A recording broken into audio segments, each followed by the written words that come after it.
a soft rustling across the plains. Then a rumble.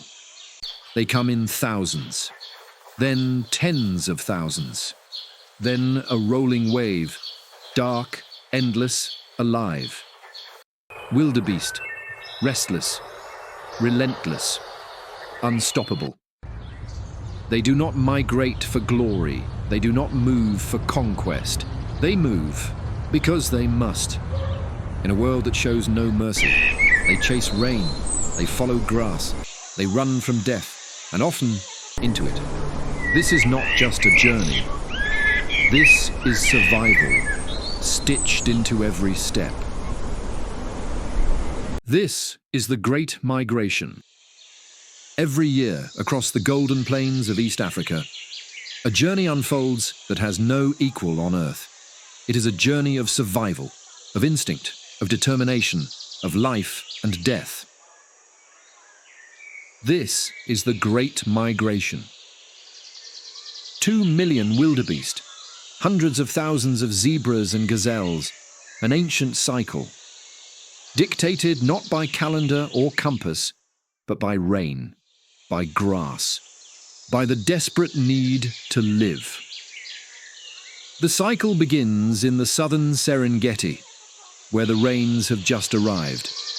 Here, the plains are green and lush, and life explodes in every direction. Wildebeest calves are born, 500,000 of them, in a matter of weeks. They must stand within minutes, walk within hours, and run by the end of the day. Because here, on these open plains, predators are always watching. Lions, cheetahs, hyenas. To them, the migration is a feast. To the wildebeest, this is the price of survival. But the rains do not last.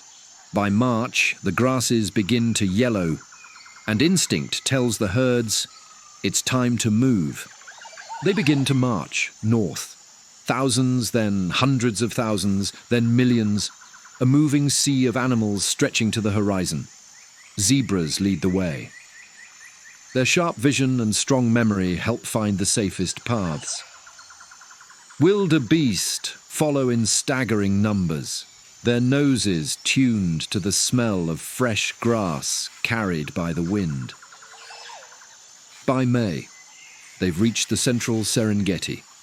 Predators follow the herds. Patient, hungry, leopards lie in wait. Lions form hunting coalitions. Even crocodiles, silent, still begin to stir. But the real danger lies ahead. The herds reach the Serengeti River. It is swollen from the long rains, its waters deep and treacherous. The wildebeest hesitate.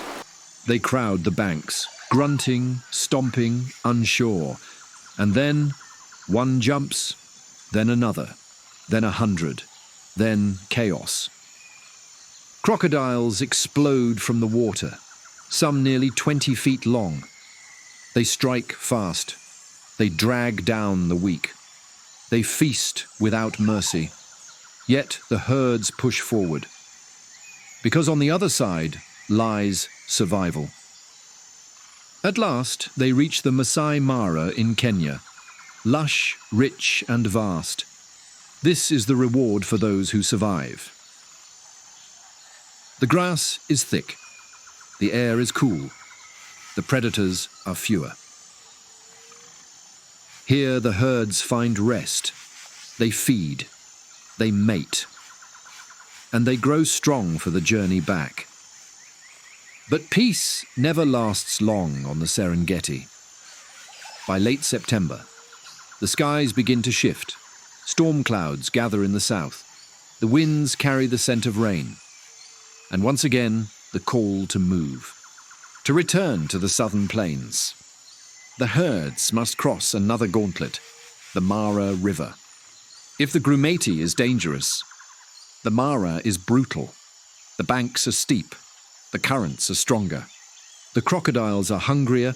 They leap in by the thousands. Calves are swept away. The old fall behind. Some are crushed under the weight of the panic. Yet through this madness, the herd presses on. Because behind them, drought. Ahead, rain.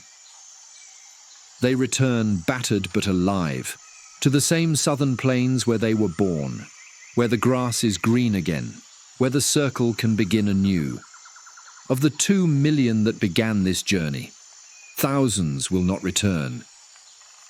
But in their place, new life, new calves, new dreams, a never-ending circle carved in hoofprints and blood.